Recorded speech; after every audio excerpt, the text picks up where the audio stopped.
السلام علیکم ورحمۃ اللہ وبرکاتہ۔ دوستو، میں حافظ محمد صادق تمنا اپنے یوٹیوب چینل پہ آپ کا استقبال کرتا ہوں۔ امید کرتا ہوں آپ بخیر و عافیت ہوں گے۔ میں بھی الحمدللہ بخیر ہوں۔ آج میں پھر آپ سب کے لیے ایک زبردست ویڈیو لے کر کے آیا ہوں، جس کے اندر امام مہدی علیہ السلام اور حضرت عیسیٰ علیہ السلام اور دجال کو لے کر بہت ہی زبردست پیشین گوئی سنائی گئی ہے۔ حضرت مولانا خلیل الرحمن سجاد نعمانی صاحب نے حدیث نبوی کی روشنی میں یہ بھی بتایا ہے کہ دجال کب نکلے گا، کیا امام مہدی کے آنے کا وقت ہو چکا ہے، کیا عیسیٰ علیہ السلام کے آنے کا وقت بالکل قریب ہے۔ اس طرح کی باتیں حدیث کی روشنی میں بتائی گئی ہیں۔ آئیے ویڈیو دیکھتے ہیں۔ ویڈیو شروع کرنے سے پہلے آپ سے گزارش کرتا ہوں کہ اگر آپ یوٹیوب پر دیکھ رہے ہیں تو میرے چینل کو سبسکرائب کر لیجئے، اور اگر آپ فیس بک پر دیکھ رہے ہیں تو پیج کو فالو ضرور کر لیجئے تاکہ آنے والی ویڈیوز کی نوٹیفیکیشن آپ کو ملتی رہے۔ بہت غور سے جملہ سننا۔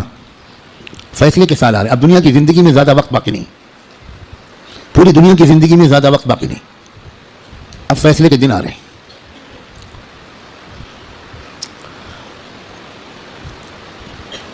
پہلے جیسا اب زمانہ نہیں ہے، ایک ایک دن جو گزر رہا ہے یہ فیصلے کے دن سے ہمیں قریب کر رہا ہے، اور فیصلے کے دن کی جو سب سے بڑی علامت ہے جب فیصلے کا دن قریب ہے وہ ہے فلسطین کے حالات۔ کیونکہ اب بہت بڑے بڑے واقعات ہوں گے، دجال کی آمد بھی بہت دور نہیں ہے، اور حضرت عیسیٰ کی آمد بھی بہت دور نہیں ہے، اور امام مہدی کی آمد بھی بہت دور نہیں۔ اب مسئلہ یہ ہے کہ اگر اب بھی ہم گناہوں کی زندگی میں لگے تو ہمیں اللہ دجال کے ساتھ کھڑا کر دے گا، توبہ کی توفیق بھی ہم سے چھین لے گا، حضرت امام مہدی کے دشمنوں کے لشکر میں ہم کھڑے ہوں گے۔ اب یہ دیکھو، یہ وہ وقت ہے، کچھ پتہ نہیں کس وقت اگلا قدم اٹھ جائے۔ جو نشانیاں اللہ کے رسول نے بتائی تھیں آخری فیصلہ کن دور کی، بڑی تیزی کے ساتھ آ رہی ہیں۔ اس میں ایک نشانی یہ تھی کہ بہت بھیانک جنگ ہوگی یہودیوں کے درمیان اور اصلی ایمان والوں کے درمیان۔ اس لیے جو کچھ اس وقت غزہ اور فلسطین میں ہو رہا ہے اس سے ہر ایمان والے کا ایمان ہزاروں گنا ہر منٹ میں بڑھنا چاہیے، اس لیے کہ وہی ہو رہا ہے جو اللہ کے رسول بتا کر گئے تھے۔ جس وقت وہ آپ بتا رہے تھے اس وقت تو فلسطین میں کوئی مسلمان تھا ہی نہیں، اور آپ یہ بتا رہے ہیں کہ ایک بھیانک جنگ ہوگی، خطرناک جنگ ہوگی، یہودیوں اور ایمان والوں کے مابین ایک خطرناک جنگ ہوگی۔ آپ بتا رہے ہیں کہ ایک علاقہ ہوگا جہاں سچے پکے مومن جان دے رہے ہوں گے اور جان لے رہے ہوں گے، قربانیاں دے رہے ہوں گے، مسجد اقصیٰ کی حفاظت میں نوجوان جوک در جوک شہید ہو رہے ہوں گے۔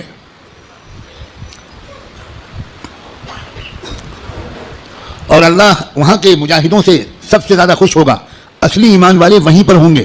یہاں تک کہ جب صحابہ نے پوچھا کہ یہ لوگ جن کے بارے میں آپ کہہ رہے ہیں سچے پکے مومن، یہ کہاں ہوں گے؟ آپ نے فرمایا یہ بیت المقدس اور اس کے چاروں طرف ہوں گے، مسجد اقصیٰ اور اس کے چاروں طرف ہوں گے۔ بالکل ٹھیک وہی جو کچھ آپ نے فرمایا تھا اس وقت وہاں ہو رہا ہے۔ ہم لوگ اسی زمانے میں ہیں، آپ اس سے خوش ہوں یا آپ اس سے ناراض ہوں، ہم کو اللہ نے وہی زمانہ عطا فرمایا جس میں ہم اپنی آنکھوں سے اللہ کے رسول کی بات کو سچا پکا ہوتا ہوا دیکھ رہے ہیں۔ تو اس وقت وہاں جو ہو رہا ہے اس سے ہر لمحے ایمان کو بڑھنا چاہیے ہمارے، یہ ہمارا ایمان کی مضبوطی کی وجہ ہے۔ لوگ الٹا سمجھ رہے ہیں، یہ جو کچھ وہاں پر ہو رہا ہے اس سے خوف اس کے دل میں آ رہا ہے جو سمجھا ہوا نہیں ہے، ڈر وہ رہا ہے جو سمجھا ہوا نہیں ہے۔ لیکن جو سمجھا ہوا ہے قرآن و حدیث کو، اللہ کے رسول کی باتوں کو، وہ یہ کہہ رہا ہے کہ یہی تو وہ فرمایا تھا اللہ کے رسول نے، جو ہو رہا ہے وہی ہو رہا ہے جو اللہ کے رسول فرما کر گئے تھے۔ اس کا مطلب یہ ہے کہ آپ کی نبوت برحق ہے، آپ سچے رسول ہیں۔ آپ نے اس وقت یہ فرمایا تھا جب اس کے کوئی آثار نہیں تھے۔ اب آپ نے جو آئندہ کے بارے میں فرمایا تھا کہ جو ہوگا، جب وہ ہو رہا ہے اور پچھلے 6 مہینے سے ہو رہا ہے، بلکہ پچھلے 75 سال سے ہو رہا ہے، جو اللہ کے رسول بتا کر گئے تھے، تو اس کے بعد میں جو ہوگا اس مقابلے کا آخری انجام، اس کے بارے میں اللہ کے رسول نے جو کچھ فرمایا وہ بھی یقیناً ہو کر رہے گا۔ اور وہ کیا ہوگا؟ وہ یہ ہوگا کہ اللہ کے کلمے کا بول بالا وہاں سے پھیلنا شروع ہو کر پورے عالم کی ہر کچی پکے گھر میں اللہ کا کلمہ داخل ہوگا، پوری زمین پر انصاف کا نظام قائم ہوگا، اللہ کا حکم چلے گا، باطل ٹوٹے گا، حق کا غلبہ ہوگا، ایمان والوں کو اللہ تعالیٰ عزت حکومت, اقتدار, طاقت, غلبہ دیں گے, ان کی قربانیوں کے انعام کے طور پر ضرور دیں گے. اور پھر دجال کا قتل ہوگا, دجال سے چھٹکارا ملے گا. پوری دنیا میں لا يبقى بیت مدر ولا وبر الا وتدخل فيه کلمۃ الاسلام بعز عزیز او بذل ذلیل. اللہ کے رسول کی حدیث کے الفاظ ہیں کہ کوئی کچا پکا گھر یا کوئی خیمہ ایسا نہیں بچے گا جس میں اللہ کا کلمہ داخل نہ ہو جائے, طاقت کے بل پر یا قبول کر کے داخل ہو کر رہے گا. اس لیے لوگوں یہ بہت چوکنا رہ کر جینے والا زمانہ ہے. اگر اسی طرح غفلت میں رہے جس طرح آپ تک جی رہے ہیں تو ہمیں خبر بھی نہیں ہوگی, اور اللہ کی طرف سے فیصلہ ہو چکا ہوگا کہ اس نالائق, فاسق, فاجر, خطاکار, گنہگار مسلمان کو میں دجال کا ساتھی بناؤں گا. یہ امام مہدی کا ساتھی نہیں بنے گا, یہ حق کا ساتھی نہیں بنے گا, یہ سچ اور انصاف کا ساتھی نہیں بنے گا, یہ مظلوموں کا خادم نہیں بنے گا, یہ ظالموں کا ایجنٹ بنے گا, یہ ظالموں کا مخبر بنے گا, یہ ظالموں کا دلال بنے گا, 4 پیسے کے لیے تھانے پہ جا کر مخبری کرے گا. یہ فیصلہ کسی لمحے ہم میں سے کسی کے بارے میں ہو سکتا ہے. یاد رکھنا, میں نے اللہ کی توفیق سے اپنی بساط کے مطابق بہت لمبی بات کو چند جملوں میں سمیٹ کر آپ کے سامنے رکھ دیا ہے. قسم کھا کے کہتا ہوں اس میں ذرا بھی مبالغہ نہیں ہے, فیصلے کا دن قریب ہے. اب اگر گناہوں کی طرف واپس لوٹے, اب اگر پچھلی زندگی کی طرف واپس لوٹے, جن غلطیوں کو چھوڑنے کا فیصلہ کیا ہے, بار بار اللہ تعالیٰ سے عہد کیا ہے, بار بار رو رو کر انفرادی اور اجتماعی طور پر یہ ارادہ کیا ہے کہ اب گناہ کی طرف واپس نہیں جائیں گے. دوستو, اب اگر واپس گئے تو پتہ نہیں پھر دوبارہ توبہ نصیب ہوگی کہ نہیں, کیونکہ یہ جو دن اب آ گیا زمانہ, اس زمانے کو پہچاننا علماء کا فرض ہے. علماء کی ذمہ داری ہے کہ وہ اس دور کو پہچانیں. پچھلے دور کی روایتی باتوں سے کام نہیں چلے گا. اب آپ کو اکابر علماء کے پاس رہنا پڑے گا, کچھ مہینے گزارنے پڑیں گے, تربیت لینی پڑے گی, ان کا اعتماد حاصل کرنا پڑے گا. جب اعتماد ہوگا تب وہ آپ کو خاص خاص باتیں بتائیں گے, تب وہ آپ کو اپنے سینے کا علم منتقل کریں گے, تب آپ کو وہ امانت سونپیں گے, آپ کو ایک ذمہ داری سونپیں گے کہ بھئی کس طرح امت کے عوام اور خواص کو, امت کے مردوں اور عورتوں کو, اور خاص طور پر امت کے نوجوانوں کو کس طرح سنبھالنا ہے. سب سے زیادہ بنیادی بات اس وقت مجھ کو اپنے سے بھی کہنی ہے اور آپ سے بھی, وہ ہے استقامت. اب جمنا ہے, کہو انشاءاللہ. اب تقوی پر جمنا ہے, اب اللہ کی اطاعت پر جمنا ہے, اب گناہوں سے دور رہنا ہے, اور جیسے کوئی غلطی ہو جائے سب کام چھوڑ کے اللہ سے معافی مانگنی, دیر نہیں کرنی. کیونکہ پل پل یہ خطرہ ہے. جو واقعی زمانے کے تقاضوں سے واقف لوگ ہیں وہ ہر وقت ان کا دل اس وقت فلسطین کی طرف لگا رہتا ہے, اور اس لیے کہ وہ بار بار تازہ ترین وہاں کی خبریں جاننا چاہتے ہیں کہ کہیں دجال آ تو نہیں گیا, کہیں کوئی ایسا دعویٰ تو نہیں ہو گیا. یہ غفلت کے ساتھ زندگی کے دن نہیں ہیں, غفلت کے ساتھ گزارنے والے دن نہیں ہیں, یہ بہت ہوشیاری کے دن ہیں.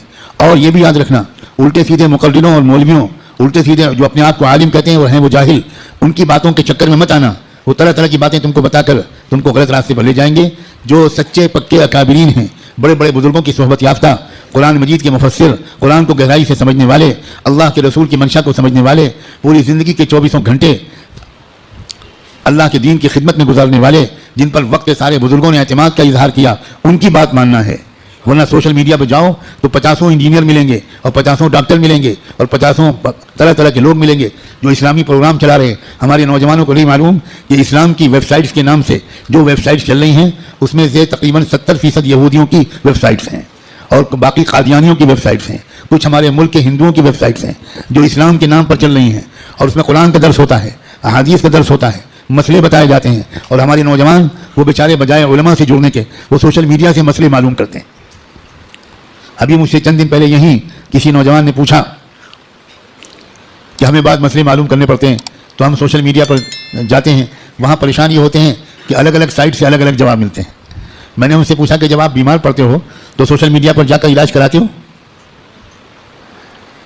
آپ کو کینسر ہو جائے تو آپ فوراً سوشل میڈیا کی سائٹ کھولو کہ ٹریٹمنٹ آف کینسر, اور علاج شروع کرو, تو اتنا ضرور فائدہ ہوگا اس علاج سے کہ اگر وہ علاج نہ کراتے تو 1-2 سال گھر والوں کو تیمارداری کرنی پڑتی. سوشل میڈیا کے علاج سے انشاءاللہ بہت جلدی گھر والوں کی پریشانی دور ہو جائے. جب آپ کو کوئی مقدمہ لڑنا ہو, کوئی عدالت کا مسئلہ قانون کا ہو, تو آپ کس کے پاس جاتے ہو؟ کسی انجینئر کے پاس, کسی انجینئرنگ کی سائٹ کے پاس جاتے ہو کہ بھئی ہم کو فلاں قانون معلوم کرنا ہے تو انجینئر صاحب بتا دیجئے.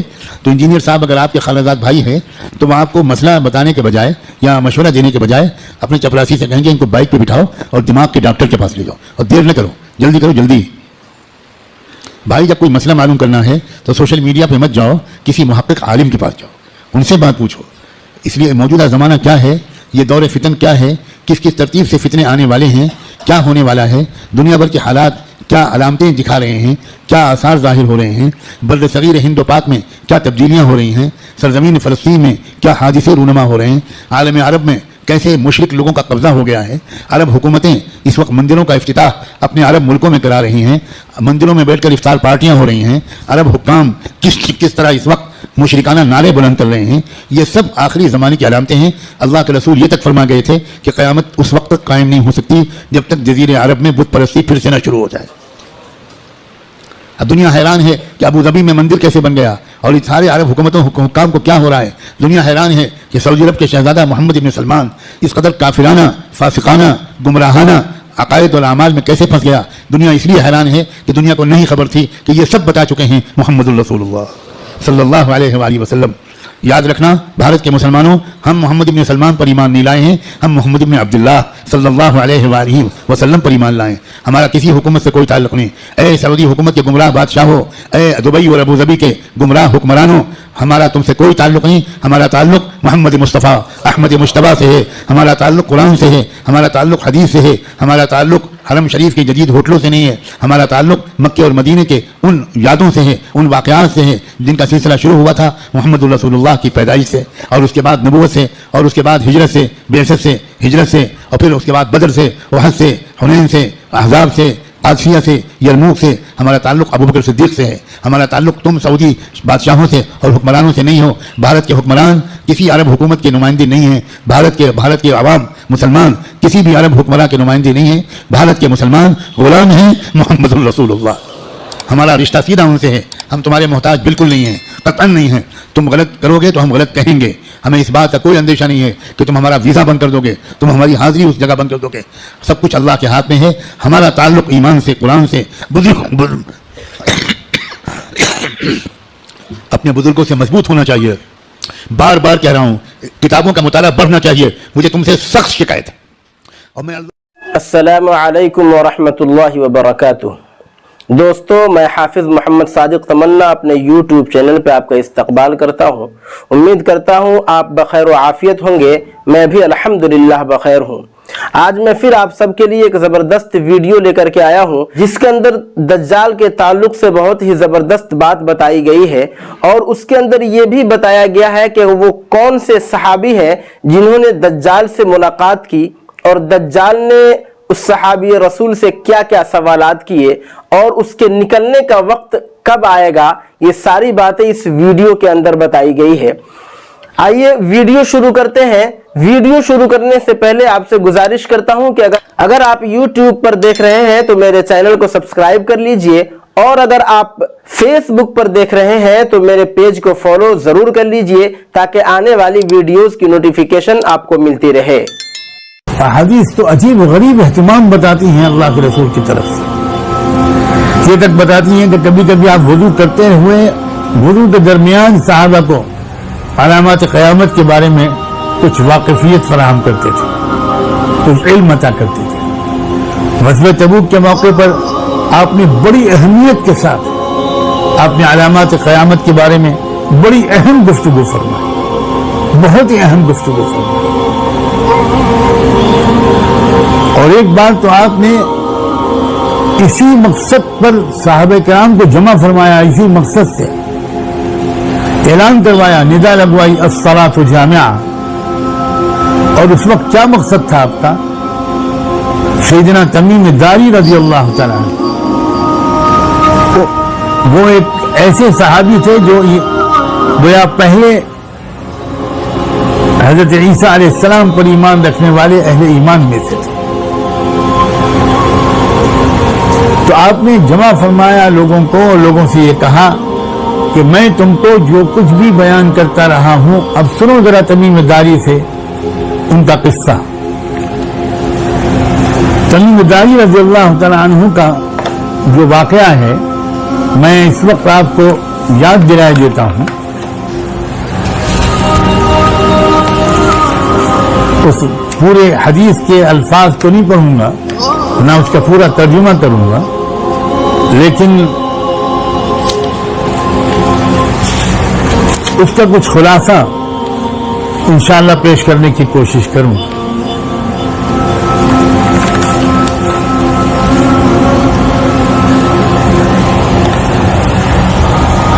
اللہ تمیم داری نے جب کھڑے ہو کر وہ واقعہ سنایا تو وہ کیا تھا واقعہ؟ اللہ کے رسول کے حکم کے بعد کہا کہ ایک بار میں اپنے 30 ساتھیوں کے ساتھ سمندری سفر پر نکلا تھا، اور سمندری سفر نے ہماری کشتیوں کو ادھر ادھر موڑ دیا، اور 1 مہینے کی مدت کے بعد پھر ہم ایک جزیرے پر پہنچے۔ وہاں ہم جب اترے تو ہم کو ایک عجیب و غریب قسم کی مخلوق نظر آئی۔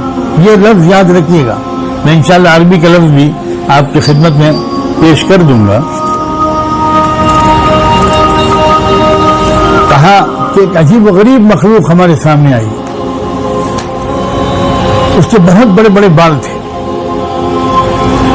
اور اس کے اگلے اور پچھلے حصے میں ہم کوئی فرق نہیں سمجھ پا رہے تھے۔ ہم نے اس سے پوچھا کہ تم کون ہو؟ تو اس نے کہا میں الجساسہ ہوں۔ ٹھہریے، الجساسہ، پوری کائنات کا سب سے بڑا جاسوس۔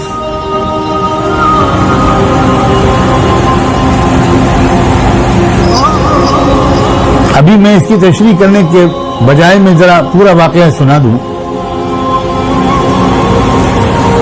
تو اس مخلوق نے جس نے اپنا نام بتایا تھا یا اپنا تعارف کرایا تھا الجساسہ کے نام سے، اس نے پوچھا اچھا تم کون ہو؟ تو انہوں نے بتایا کہ ہم عرب سے آئے ہیں۔ تب جب اس نے یہ سنا تو اس نے ہم کو سامنے بھیجا کہ وہاں چلے جاؤ، وہاں تمہیں کوئی ملے گا۔ تمیم داری بیان کرتے ہیں کہ ہم وہاں گئے تو دیکھا ایک لمبا چوڑا دیو قامت انسان یا انسان نما کوئی مخلوق۔ یہ ذہن میں رکھیے گا، میں انشاءاللہ پوری عربی عبارت بھی پڑھ کر سناؤں گا، مجھے پوری زبانی یاد نہیں ہے، میں حدیث کے الفاظ میں غلطی ہو جائے گی، اس لیے میرے سامنے اس کا ٹیکسٹ ہوگا تو میں آپ کو سناؤں گا۔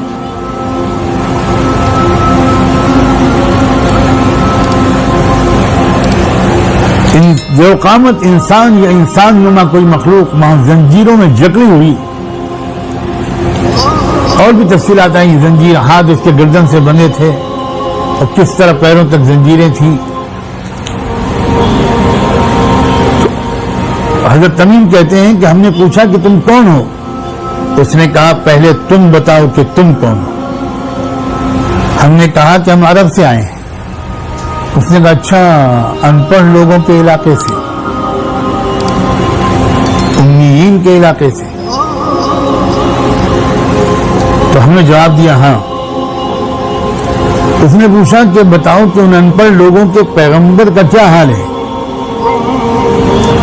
تو ہم نے جواب دیا، تمیم داری کہتے ہیں کہ ہم نے جواب دیا کہ وہ مکے سے ہجرت کر کے اب مدینے آ گئے، ان کی قوم نے انہیں بہت ستایا۔ تو پھر وہ بولا کہ اچھا یہ بتاؤ کہ بیسان کے باغ میں کھجوریں آ رہی ہیں؟ عجیب طرح کا سوال ہے۔ انہوں نے جواب دیا ہاں آ رہی ہیں۔ یہ باغ جو ہے یہ سیریا میں گولان کی پہاڑیوں کے نیچے ہے، اور یہ جگہ اس وقت گویا گولان کی پہاڑیاں اور اسرائیل کے قبضے میں ہے۔ وہاں کے بارے میں اس نے پوچھا۔ آپ ذرا خوب دھیان سے سنیے گا کہ وہ کس علاقے کے بارے میں کچھ معلومات لے رہا ہے۔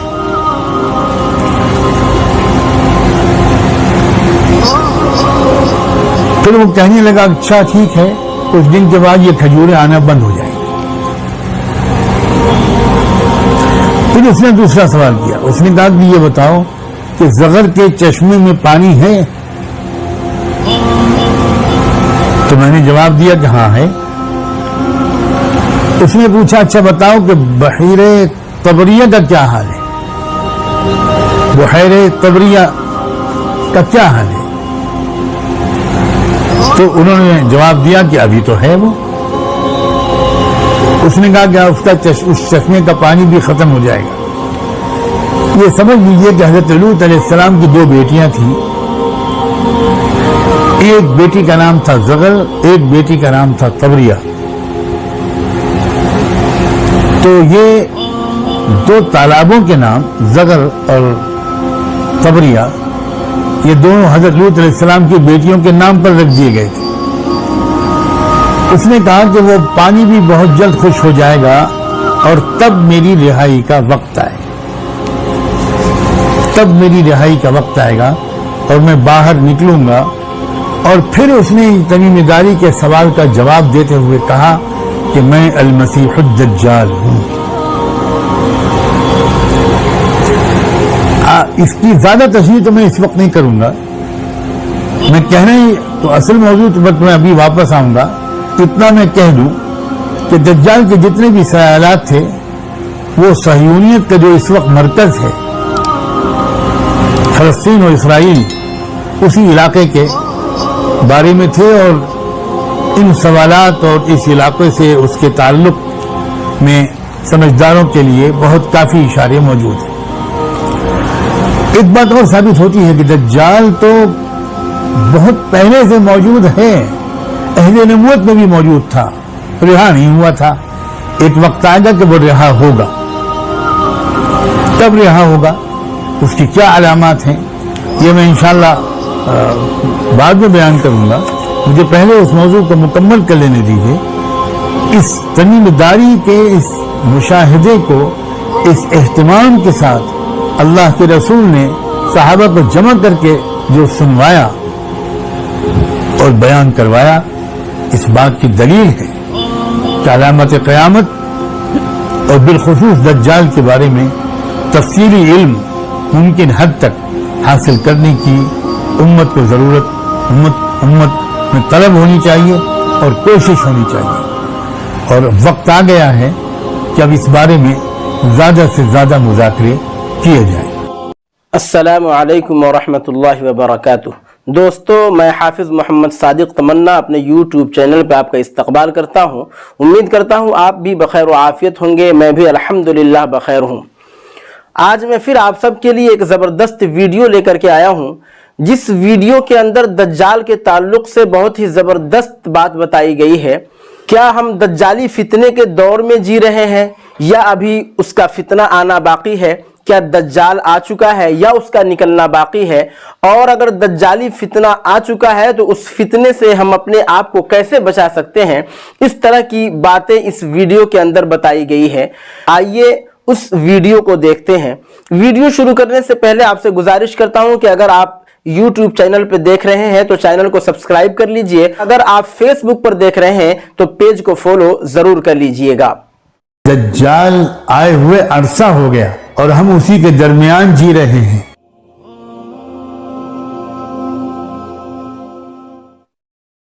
اللہ کے رسول صلی اللہ علیہ وآلہ وسلم نے ارشاد فرمایا، عمران بن حسین کہتے ہیں میں نے خود سنا اللہ کے رسول کو یہ فرماتے ہوئے کہ آدم کی پیدائش سے لے کر قیامت تک کوئی واقعہ اور حادثہ دجال کے فتنے سے بڑا اور سخت نہیں ہو۔ انہیں بڑے بڑے امتحانات جو آئے ہیں ان میں بھی سب سے بڑا امتحان پوری انسانی تاریخ میں فتنہ دجال ہوگا۔ انشاءاللہ آنے والے وقت میں بھی میں اس کی پوری تشریح کرنے کی کوشش کروں گا کہ کیا فتنہ دجال آنا باقی ہے یا فتنہ دجال آئے ہوئے عرصہ ہو گیا اور ہم اسی کے درمیان جی رہے ہیں، اور اب فتنہ دجال کے شاید یہ آخری دن چل رہے ہیں، اب بس صرف دجال کا خود نکل کر باہر آ جانا یہ باقی ہے، اور شاید آج کل اس کی تیاریاں زور و شور پر ہیں۔ اس کا وقت بھی اب بہت دور نہیں ہے، فتنہ دجال کا وقت دور ہے، اس غلط فہمی سے نکل جائیے۔ فتنہ دجال تو زمانہ ہوا شروع ہو چکا اور اب تو وہ اپنے آخری شباب پر ہے، اور وہ جب اپنے آخری نقطہ عروج پر فتنہ دجال پہنچ جائے گا تب دجال کے لیے باہر نکلنے کے حالات بن جائے، تب وہ کھل کر سامنے آ جائے گا۔ دجال کے بارے میں ایک بات یہ بھی اس وقت میں آپ کو یاد دلاؤں، اور یہ حدیث صحیح بخاری اور صحیح مسلم دونوں میں ہے کہ آپ نے ارشاد فرمایا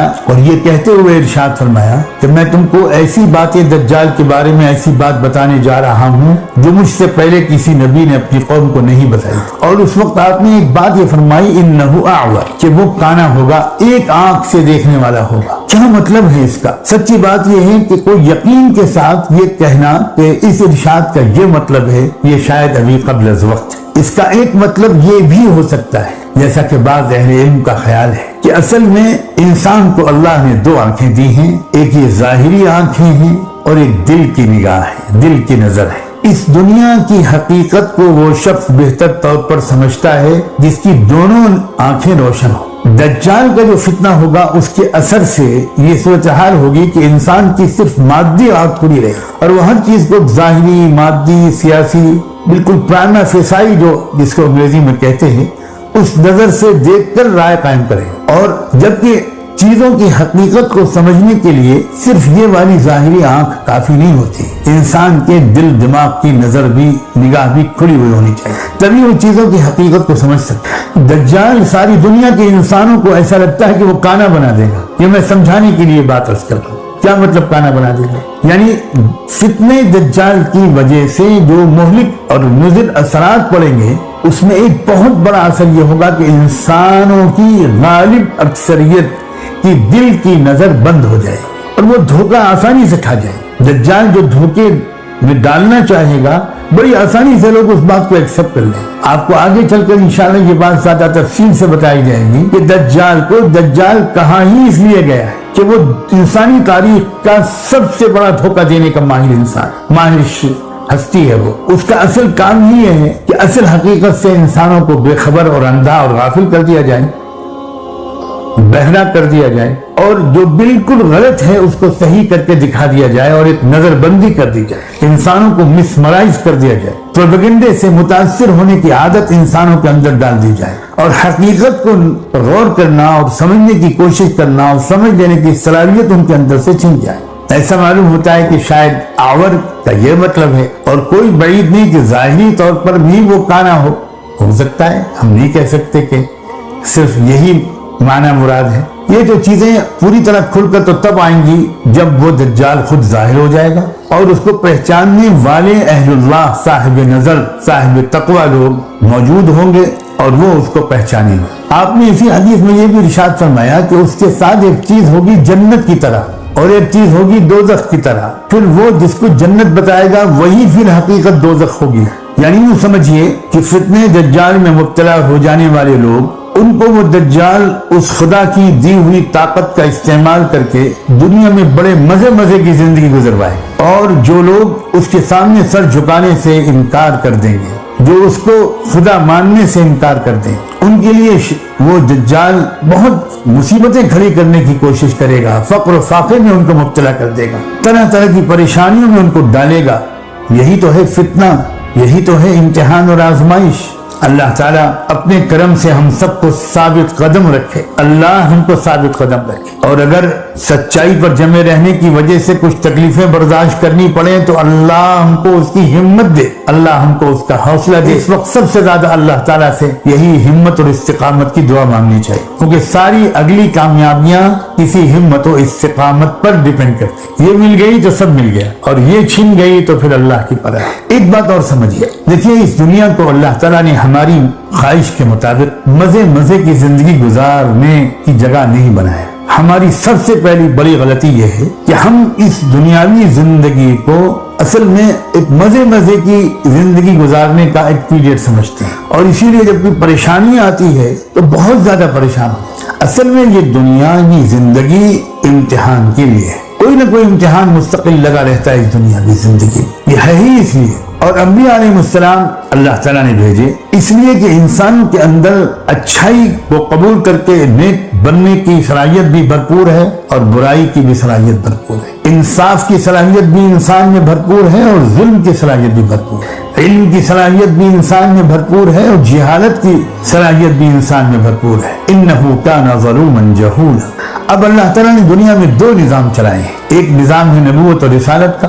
اللہ کے نبی اور پیغمبر اور رسول یہ آتے ہیں اس لیے کہ وہ ہم کو بتائیں کہ بھئی اس راستے پر چلو گے تو تم کامیاب ہو جاؤ گے، تمہاری اندر کی نیکی باہر نکل آئے گی، تم اچھے انسان بن جاؤ گے۔ صرف یہی ایک طاقت نہیں ہے، اس کے مقابل ایک طاقت اللہ نے اور پیدا کی ہے، شیطان۔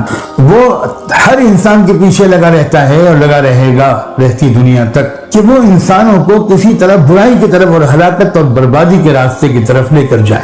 اب بنا کسی تاخیر اور تفصیل کے یہ مجھے کہہ دینا چاہیے کہ بھلائی کی طرف بلانے والوں کا مبارک سلسلہ محمد رسول اللہ صلی اللہ علیہ وآلہ وسلم پر ختم ہو گیا، مکمل ہو گیا۔ اب جو لوگ لگے رہیں گے محمد رسول اللہ کے قدموں سے، ان کی رہنمائی لیتے رہیں گے، اس پر عمل کرنے کی کوشش کرتے رہیں گے، غلطیوں کوتاہیوں سے معافی مانگتے رہیں گے، وہ کامیاب ہو جائیں گے، ہر امتحان میں کامیاب۔ اور دوسری طرف جو برائی کی دعوت دینے والا شیطانی سلسلہ ہے، اس کا آخری خاتم کا نام ہوگا دجال۔